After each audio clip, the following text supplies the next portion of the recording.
আসসালামু আলাইকুম, সানজানা কিচেনে তোমাদের সবাইকে স্বাগতম। তোমরা কেমন আছো? আমি আলহামদুলিল্লাহ অনেক ভালো আছি। তো চলে এসেছি আজকে আরেকটি নতুন রেসিপি তোমাদের সাথে শেয়ার করার জন্য। আমি আজকে বানাবো কাঁঠালের পুডিং। এদিকে আমি কাঁঠালের কোয়াগুলি বের করে হাত দিয়ে চটকে চালনি দিয়ে চেলে কাঁঠালের রসটা বের করে নিয়েছি। আর এদিকে 3টা ডিম ফেটিয়ে নিয়েছি। এদিকে হাঁড়িতে 1 কেজি দুধ আমি দিয়ে দিয়েছিলাম। এটা আমার শুকিয়ে আধা কেজির মতো হয়ে গেছে।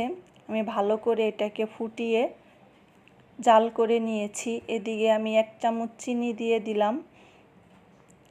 আমার মেয়ে যেহেতু মিষ্টি পছন্দ করে, এর জন্য আমি একটু এটাকে মিষ্টি করেই বানাবো। তোমরা যদি কেউ মিষ্টি কম খাও তাহলে মিষ্টি কমও দিতে পারো। যে যেরকম মিষ্টি খাও ওই রকম দিয়ে দিও। আর দিয়ে দিলাম অল্প একটু লবণ। দিয়ে আমি দুধটাকে আবারও ভালো করে ফুটিয়ে নেব। আর এই দিকে আমি কড়াইতে 1/2 চা চামচ চিনি দিয়ে দিয়েছি। এটা আমি ক্যারামেল বানাবো তার জন্য। তো আমার ভিডিওটি যদি তোমাদের ভালো লেগে থাকে লাইক কমেন্ট শেয়ার করে দিও। আর আমার চ্যানেলটিকে সাবস্ক্রাইব করে দিও প্লিজ। বেল বাটনটি অন করে দিও পরবর্তী ভিডিওর নোটিফিকেশন পেতে। তো ভিডিওটি স্কিপ না করে শুরু থেকে শেষ পর্যন্ত দেখার অনুরোধ রইল। তো আমি দেখো ক্যারামেলটা বাটিতে দিয়ে দিয়েছি। এটা আমার ঠান্ডা হয়ে গেছিলো। আবার একটু গরম করে এই রকম করে হাত দিয়ে ঘুরিয়ে পুরো বাটিতে দিয়ে দিলাম। আর এদিকে আমি চুলাইতে গরম পানি দিয়ে দিয়েছি। আমার পানিটা গরম হোক। আর এদিকে আমি কাঁঠালের রসটার মধ্যে দুধগুলি দিয়ে দিলাম। দিয়ে আমি ভালো করে এটাকে মিক্সড করে নেব। এই রকম করে চামচ দিয়ে লাড়িয়ে এটাকে মিক্সড করে নিতে হবে। তো এটা আমার মিক্সড হয়ে গেছে। এখন আমি এর মধ্যে ডিমটা দিয়ে দেব।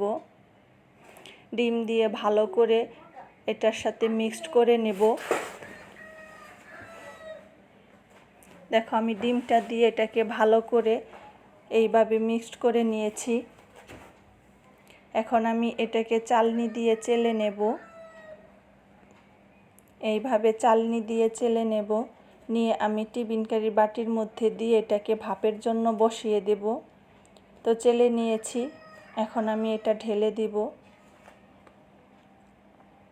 ঢেলে আমি ভাপে বসিয়ে দেব। তো আমরা যেহেতু ইউটিউবে নতুন কাজ করতেছি, অনেক ভুল ত্রুটি হয়ে থাকে। আমার ভাইয়া আর আপুদের কাছে বলি, তোমরা আমাদের সাপোর্ট করো। তোমাদের একটা লাইক কমেন্ট আমাদের সামনে এগিয়ে যেতে অনেকটা উৎসাহিত করে।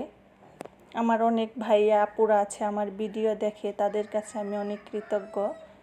আমার ভালোবেসে আমার ভিডিওগুলি দেখে, তাদেরকে অনেক থ্যাংক ইউ জানাই। তো আমি ভাপে বসিয়ে দিয়েছি। দেখো ঢাকনা দিয়ে দিয়েছি। এটা আমার আধা ঘন্টা সময় লাগবে হতে। তো আধা ঘন্টা পর ঢাকনাটা খুলে আমি নামিয়ে নিয়েছি। দেখো গরম আছে। তো দেখো ঢাকনাটা খুলে তোমাদের দেখিয়ে দেই। দেখো কতটা সুন্দর হয়েছে। এটা তোমরাও বাসায় ট্রাই করো। আল্লাহ হাফেজ।